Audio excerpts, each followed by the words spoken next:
Okay folks, welcome back to another edition of Action Figure Imagery. Today we're having a look at Action Force, the Bone Collector figure, as he is a villain, by the way. And I purchased him at a local toy store called the Batcave in Memphis, Tennessee, by the way. And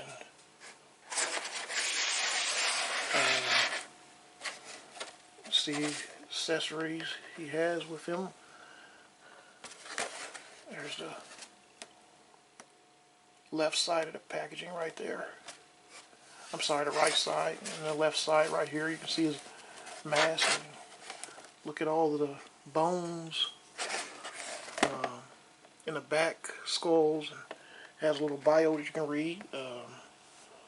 The Bone Collector, file name Ramsey Allen, birthplace Tucson, Arizona, primary MOS, not sure what that terminology means, infantry. So infantry is his primary military specialty. Additional skills, 89E explosives, ordnance disposal, 19B armor officer. So he's looked like he's an explosive specialist. And read the bio. Allen Ramsey was a career armor and infantry officer in the United States Army, trained under the leadership of old school veterans. Ramsey was ambitious and tenacious. He became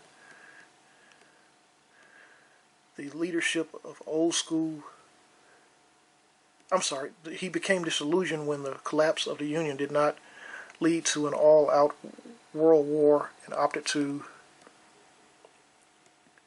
retire rather than continue to fight. He saw how the military had become corrupted and institutionalized by political inbreeding and looked for an opportunity to put his skills to use. That opportunity came in the form of someone from his past. Not sure how to say that name. Carrick. Having served together in Afghanistan, Carrick was very familiar with Ramsey's reputation and sought his skills for I lost track where I was. Sought his skills for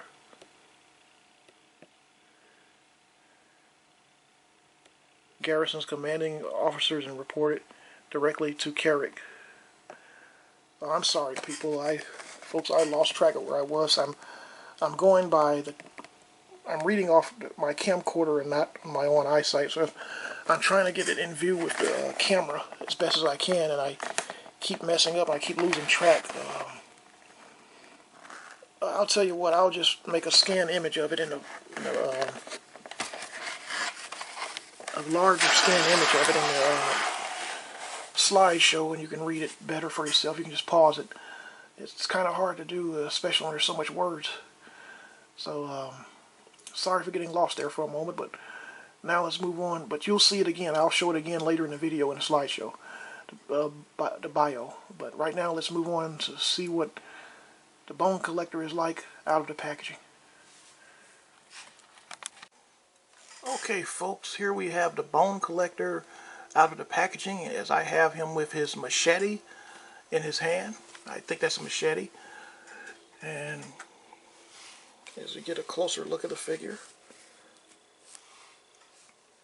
a closer look at the face, very nice details there. You can see the pupils in his eyes up close.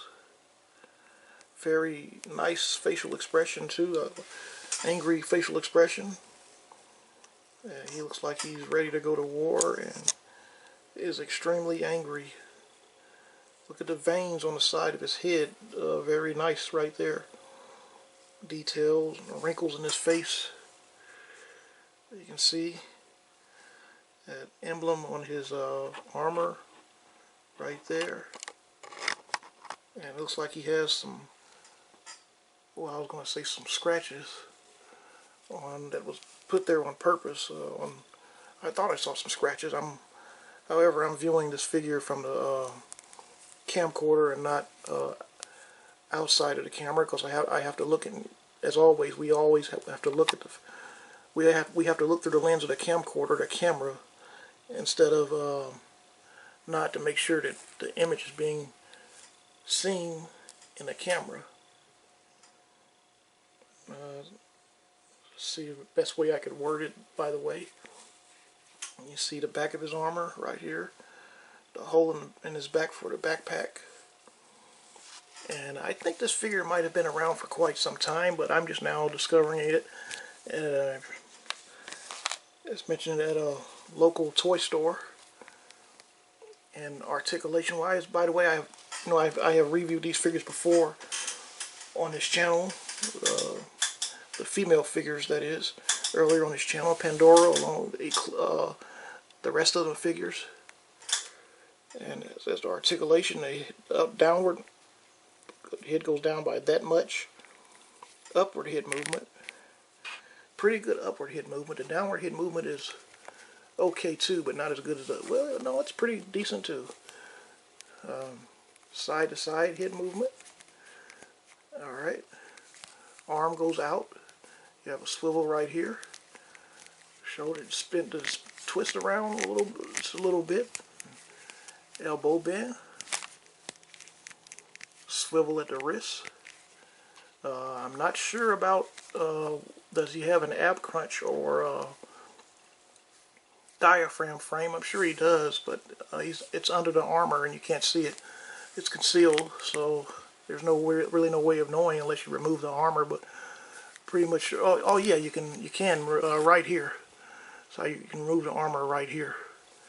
So for those of you, if you want to remove the armor, by the way, since you've already seen him, you'll see him in his armor. So yeah, you can remove the armor. It's not sculpted on. And let's see, how do you take this thing off? If you want to see what he looks like underneath.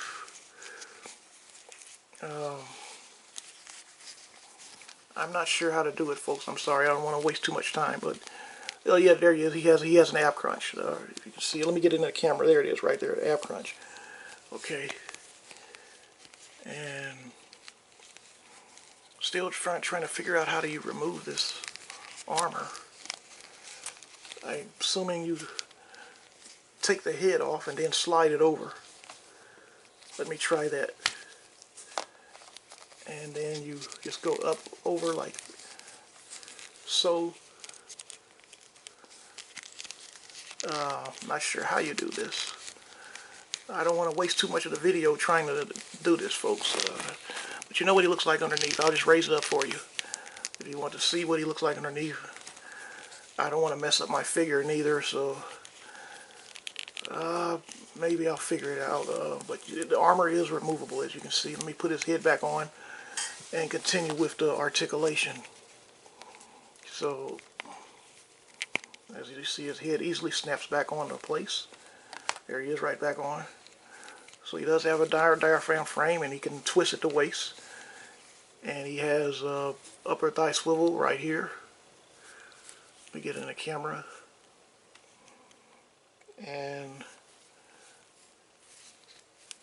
the kneecap bends back like that.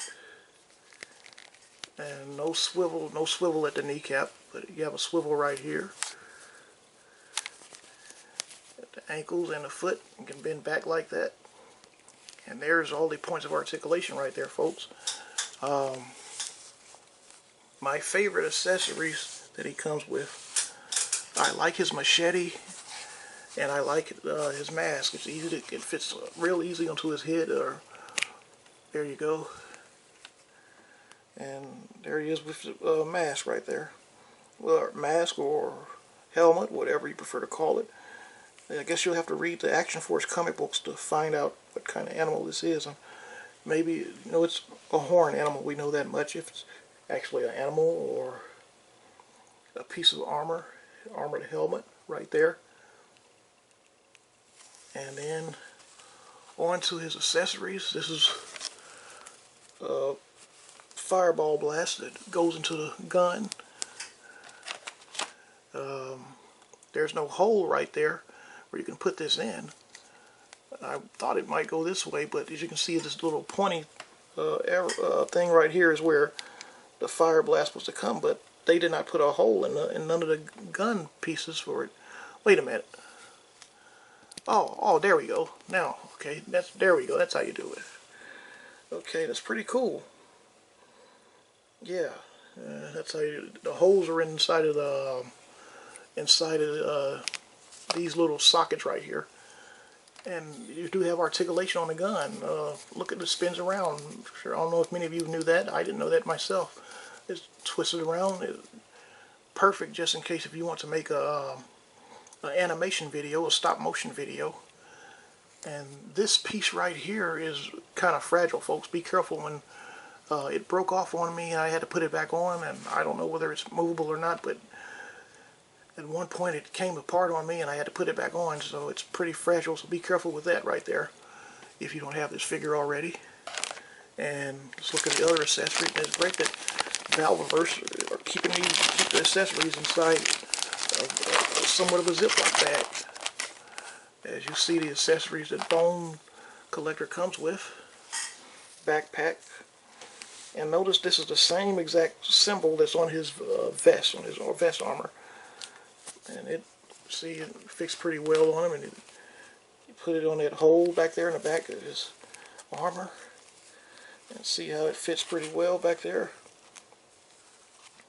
And this right here, this piece right here goes to his gun. I'm not sure how it's supposed to be done. Not sure how you do that.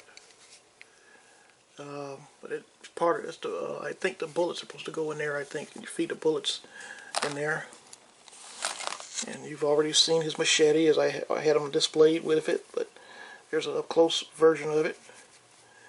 And his bullets comes with several bullet pieces, or like when he's shooting, and look at it like real bullets there. Gold, pretty beautiful gold, shiny finish on those. Very nice right there. You have a shiny gold finish to those bullets. Same here. Look at that. And I guess this is the thing that I guess you attach it to the gun and the backpack. That right here, it's rubbery and bendy. And the rest of his accessories are his hands, a couple of closed fists. Yes, he does have. He has 2 closed fists. Do the default hands on him. And some more open palm hands right here. And these hands are very similar to the ones that the figure is displayed with by default. And there's another open palm hand. So multiple display options with Bone Collector, by the way, including the hands that he already has when he comes out of the packaging. Okay, and that covers the video portion of Bone Collector. Now let's have a look at Bone Collector in the slideshow. Okay, here we have the Bone Collector, Action Force Bone Collector in its packaging. You see all the accessories with them. And I just now noticed that, is that a number on the side? Like the G.I. Joe classified figures have a number, like a figure number? But I never noticed that before until I saw that. It looked like it said 700, but you know that's not correct, because there's no 700 figures in this line. I'm not sure what that number means. So you see all his accessories there, all his hands, the bullets, the thing that goes on a machine gun. That's the foot stand right there. You see the words Action Force. I can't think of what it's called. I'm not a gun expert. I guess I consider myself a toy expert, somewhat, but not a gun expert. There he is, figure only with no accessories. And there he is. There's a left side view of the Bone Collector. He has camouflage pants and armor. See the back view of the Bone Collector. And these figures are pretty cool. Just kind of hard to find in a regular store like a Walmart or a Target. You have to go to a specialty comic book store. If you want to buy them in person, as you see, the bone collector is a little bit, slightly over 6 inches tall, as you see in that picture. And if you want to buy these in person, and there he is with his machete. I'm assuming that's a machete. If you want to buy these in person, you would have to go to your local comic book store, or specialty toy store, which is what I got this figure from. And there he is with his skull helmet and his gun, and there he is up close. I apologize for the bright lighting, the flash as they call it, being the terminology to use for is hot lighting. There's another one right there. The flash is just too bright right there. When you look at the pupils in his eyes, look at his eyes. Look at how they're very detailed. And there's another blurry picture by me. I was trying to take a picture of that emblem on his armor, get a good look at it, trying to tell what it is, but to no avail. It turned out blurry. I apologize for that. Side view of him with his backpack on. There's a view of him again. The gun is, not sure what kind of gun that is, but he's holding it and ready for battle. There's accessories again. This time with more the rest of the accessories that wasn't included in the other picture. And here's a close-up of the tattoo. As you see, he has a bone tattoo on his right arm. I think I got a pretty good shot of that. It looked like the exact same bones that's on the packaging. And here he is next to a Marvel Legends Peter Parker and a G.I. Joe Classified Big Boa that I just reviewed recently. And there he is next to Pandora, another Action Force figure. It was reviewed earlier here on this channel. And there he is next to a Duster figure, who I have not reviewed, but I have him in my collection. And now I'm changing up the mask of these two individuals. Now he has Duster's mask, and Duster has his. And as you can see, Duster's barely fits on top of Duster. It barely fits on. I could barely get the Bone Crushers on top of Duster's. As you see, it's a perfect fit for a Bone Crusher. As you can see, that's Duster's helmet on top of Bone Crusher's head. In that picture, and in the next picture you can see he could barely get, so not trying to be funny or a comedian or anything, but it looks like Duster has a big head, or either that or the Bone Collector has a small head, whichever you prefer. And there's his bio. And pause the next slide if you want to, since I tried to read it earlier in the video portion. Pause that right there if you want to read the whole thing. My apologies again for not getting a good read of it earlier because of the awkwardness of my camcorder. And that's the end of this video, folks. I hope you all enjoyed this video. Everyone have a blessed day, and we'll see you in the next video.